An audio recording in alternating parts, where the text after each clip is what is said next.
Donc, chers amis, ce soir, nous allons partager, nous allons déguster, nous allons savourer le nectar de la connaissance apporté par les versets 402 à 421 du Guru Vachakakovai, la collection des paroles du Gourou.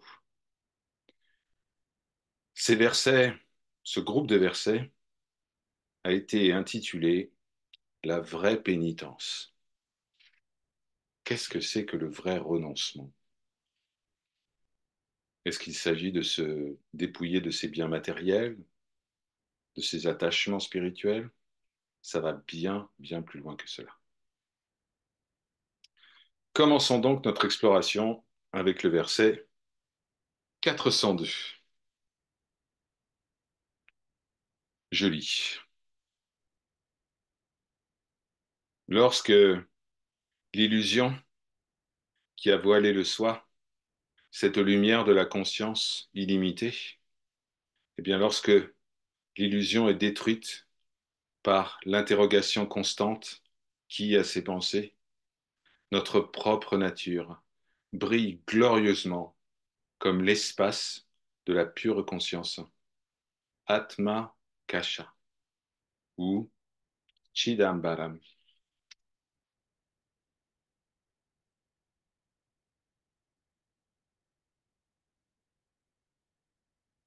Verset 403. De même qu'une boule de fer, chauffée par le feu, brillera elle-même comme si elle contenait le feu, lorsque l'âme individuelle est consumée dans le feu du questionnement de l'investigation du soi, eh bien, cette âme brillera elle-même comme étant notre véritable nature, pure conscience.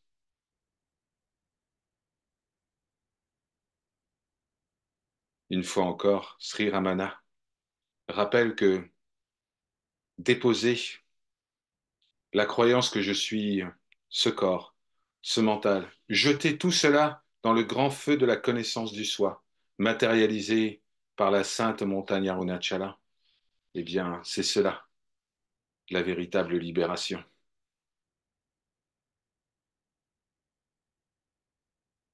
Verset 404, en posant la question suivante. Qui est cet égaré qui souffre tant? L'illusion sera dissoute, la réalité sera atteinte, la connaissance se lèvera, le silence jaillira et la béatitude absolue prévaudra. Qui est vraiment cet égaré qui croit souffrir?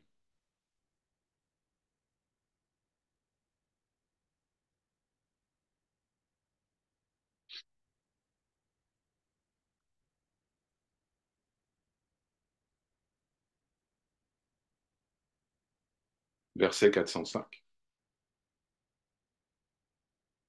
Ce n'est qu'à cause de l'illusion, causée par le fait de ne pas connaître la vérité, c'est à cause de cette illusion qu'il y a souffrance. Par conséquent, adoptez toujours la pratique de la connaissance du soi. Posez-vous la question suivante. Qui suis-je, moi qui souffre?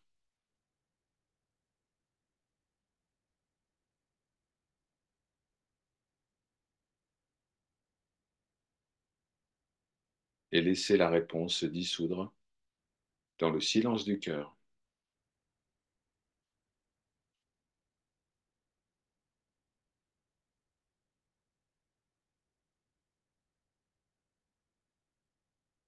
Verset 406. Par le contact avec la pierre philosophale, à savoir l'investigation appropriée et incessante, l'âme fantôme, ça vous rappellera quelque chose, perdra toutes les impuretés mentales et sera transformée en Shiva suprême.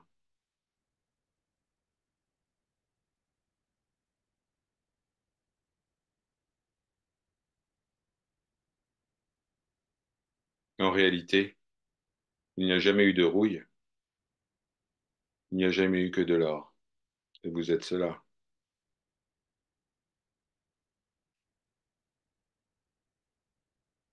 Dans la tradition orthodoxe grecque, vous l'avez peut-être observé, beaucoup d'icônes ont un fond en or. Tout cela pour évoquer la qualité imputrescible, puisque l'or est censé représenter l'éternité, ce qui ne peut jamais être terni.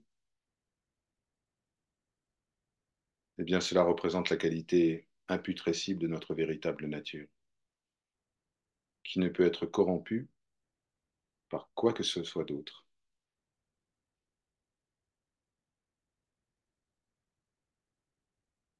Verset 407. Ce verset fait directement référence à une question qui avait été posée par un prêtre chrétien. Sri Ramana dit, si le Fils de l'homme, à savoir l'âme qui a oublié sa véritable nature, s'interroge avec empressement en se tournant vers elle-même, qui suis-je, moi qui me lamente sur les misères de la vie?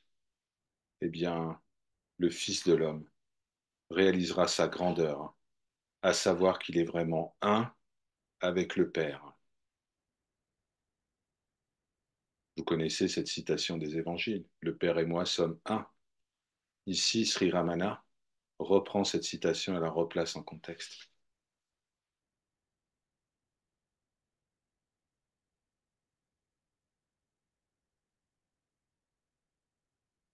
Verset 408, une merveille.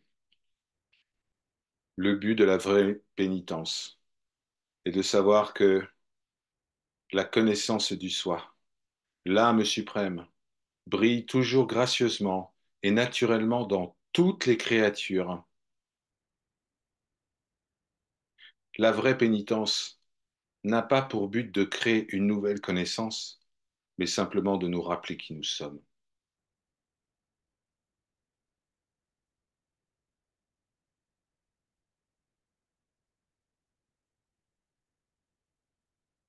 Le soi n'ignore pas sa véritable nature. L'ignorance elle-même est une caractéristique du personnage et ne vous concerne en rien.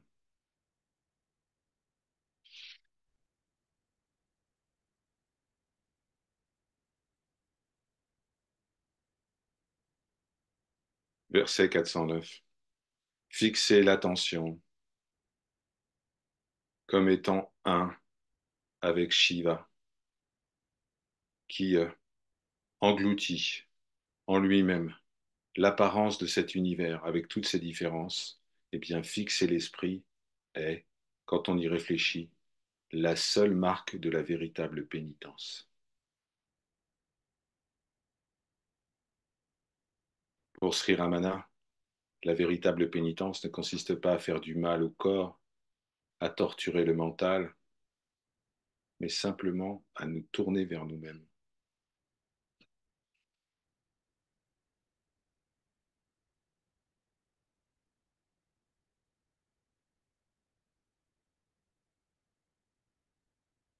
Verset 410.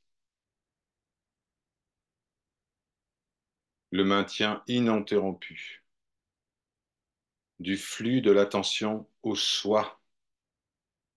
Eh bien, ce flux ininterrompu qui engloutit en lui-même toute la manifestation est, quand on y réfléchit, la seule marque de la vraie pénitence. L'attention constante portée à nous-mêmes.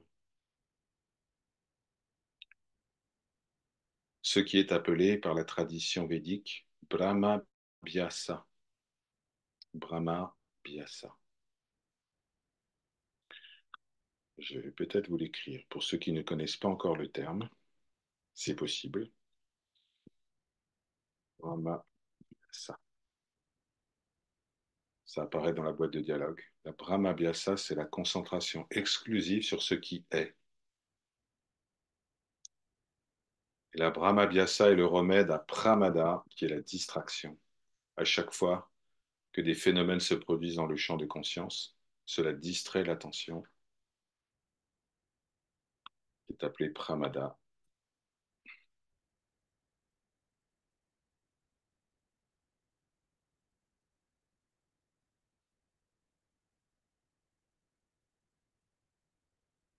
Verset 411.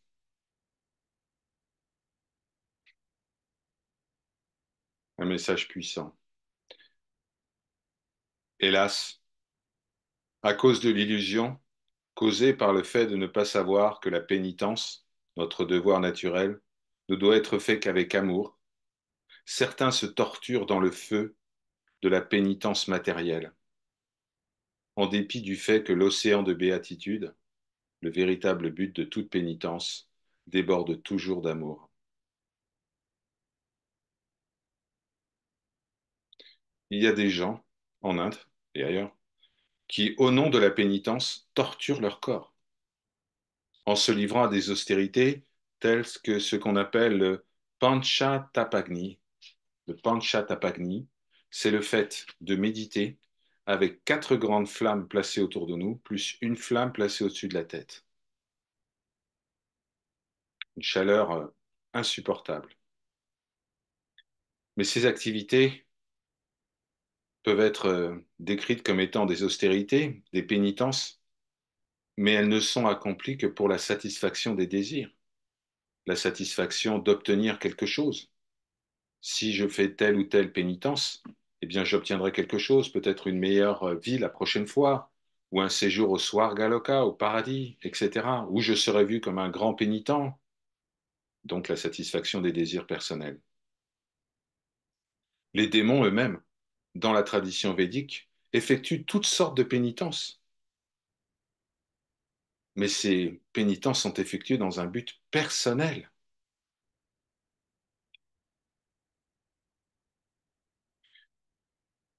L'émergence de ces désirs de pénitence sont le fait de l'ego, mais la véritable pénitence, elle, est pure béatitude. Et elle ne peut être atteinte que lorsque l'ego est détruit. Par conséquent, les cherchants ou les cherchantes qui possèdent la vision juste doivent accomplir la véritable pénitence qui est la destruction de la croyance que je suis l'ego. Le seul chemin est l'attention que l'on se porte.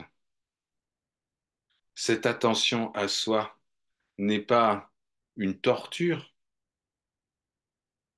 Il est dit que le Seigneur est à la fois le chemin et le but.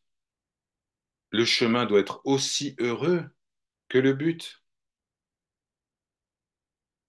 Il est clair que l'attention à soi, qui est ce que nous avons de plus proche et de plus cher, est heureuse. Ce n'est pas une torture, ce n'est pas une source de misère. L'attention à soi est entreprise avec amour. Ce n'est donc pas une pénitence dans le sens littéral du terme, avec cette connotation de souffrance, de douleur. C'est pourquoi Sri Ramana dit que penser à la pénitence, au renoncement comme étant une expérience de souffrance, mais c'est de l'illusion, de l'ignorance. Il introduit ainsi une idée révolutionnaire sur la pénitence. Le bonheur est notre véritable nature, mais du fait de la distraction, née de l'ignorance au sujet de cette véritable nature, nous quittons, nous semblons en tout cas quitter le bonheur, et nous souffrons pour le retrouver.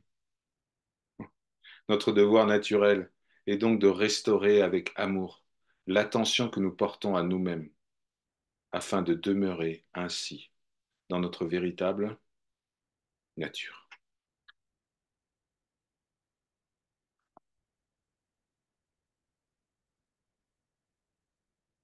Verset 412. Le silence, qui est l'expérience ultime de Shiva, la conscience suprême. Le silence est la véritable pénitence, par lequel il est compris que Ekam Brahma Dvitiya Nasti. Il n'y a que le un sans second.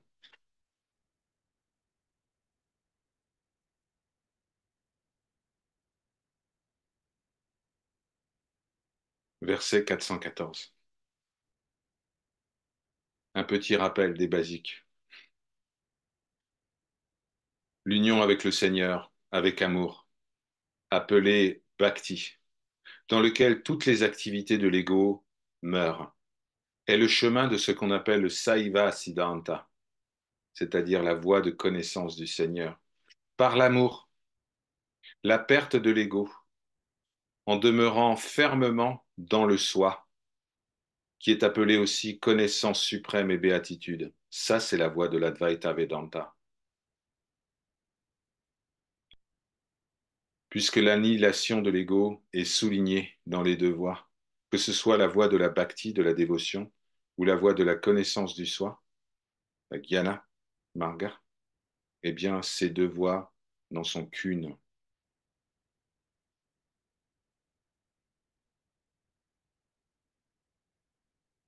Comme disait Raja, l'oiseau de la liberté a besoin de deux ailes pour voler, bhakti et jnana.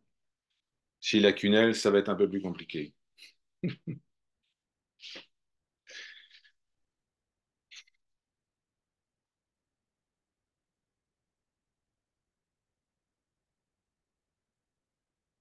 Verset 415.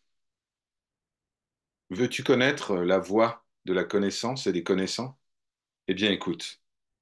Connaître le soi par l'investigation par le soi, en distinguant ce qui est de ce qui n'est pas, en atteignant le détachement intérieur et en restant là où les notions de je et de mien sont complètement dissoutes, eh bien, c'est ça, la voie des connaissants.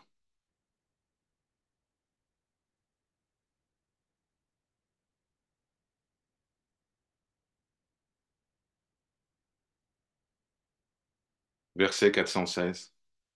Sache que la bonne façon pour le personnage souffrant de se réjouir en Shiva et de considérer Dieu, le monde et l'âme individuelle comme étant des fausses apparences de Brahman, tout comme l'apparence de l'argent dans la nacre d'un coquillage.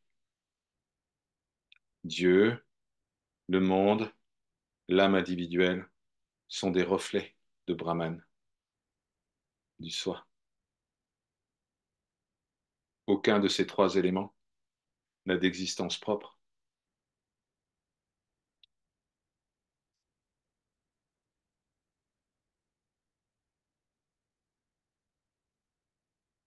Verset 417. Shiva brille dans le temple du cœur d'or de la connaissance, en tant que connaissance elle-même. Seuls ceux qui le connaissent par l'œil pur de la connaissance adorent vraiment la vérité, car la connaissance elle-même est vérité.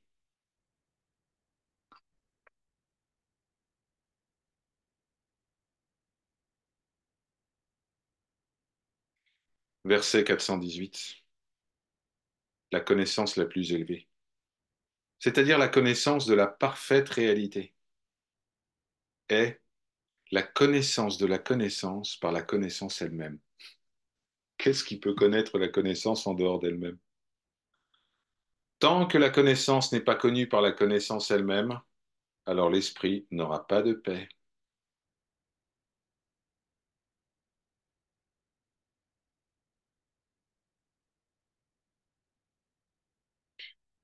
Verset 419. Un petit commentaire sur la dynamique entre le un et le multiple. De même que l'on sait que les ornements sont nombreux et différents, mais que l'on sait que l'or qui les compose est un, eh bien de même les objets d'essence sont nombreux et différents, mais l'essence dont ils proviennent est unique.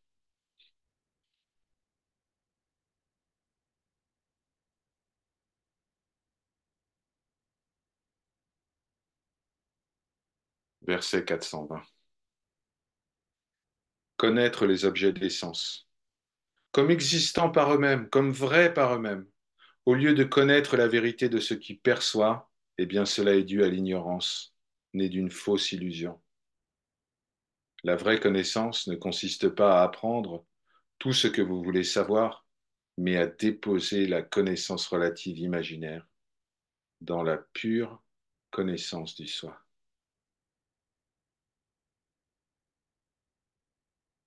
Tous les savoirs, tous les apprentissages, toutes les sciences sont éventuellement, finalement, dissous dans le creuset infini de la présence.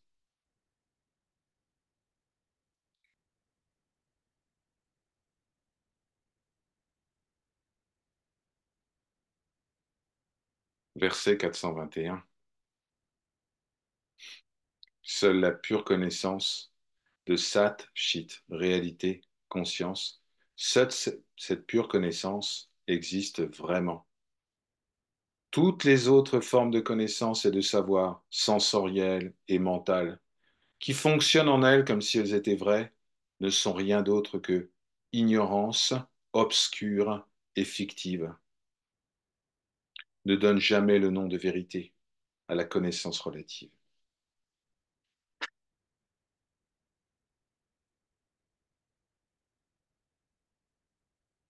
Om Namo Bhagavate Shri Ramanaya.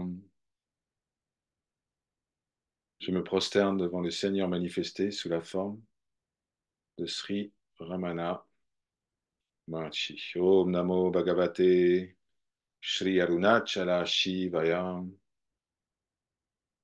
Je me prosterne devant le Seigneur manifesté sous la forme de la sainte montagne Arunachala, symbole de Shiva.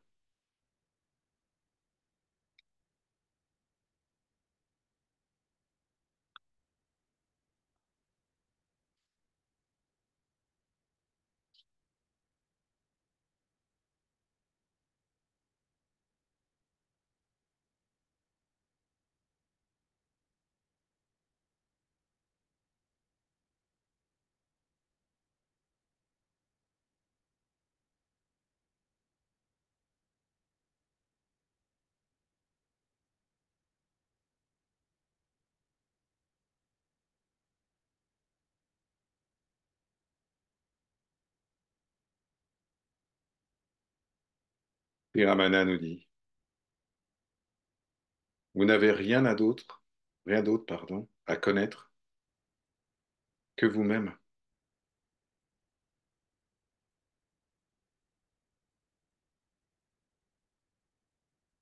puisqu'il n'y a que vous.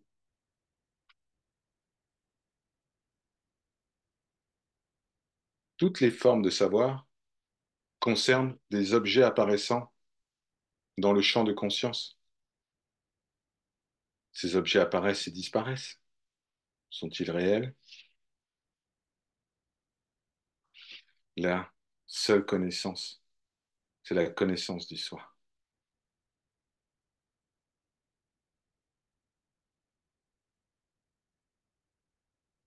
Cette connaissance n'est pas obtenue, elle n'est pas apprise, elle est vous, c'est votre essence, pure connaissance. Vous êtes cela. C'est comme l'amour ou la paix que le personnage imagine devoir aller chercher ailleurs, ou le personnage imagine qu'il y a un processus, qu'il y a des efforts à faire, ces fameuses pénitences dont il a été question dans le texte, les fameuses tapas, pour acquérir une certaine forme de connaissance, de paix, d'amour, de bien-être. Eh bien, il faut faire ceci ou cela. Et Sri Ramana nous rappelle la simplicité. Il n'y a que le un et vous êtes cela. Pourquoi se compliquer la vie?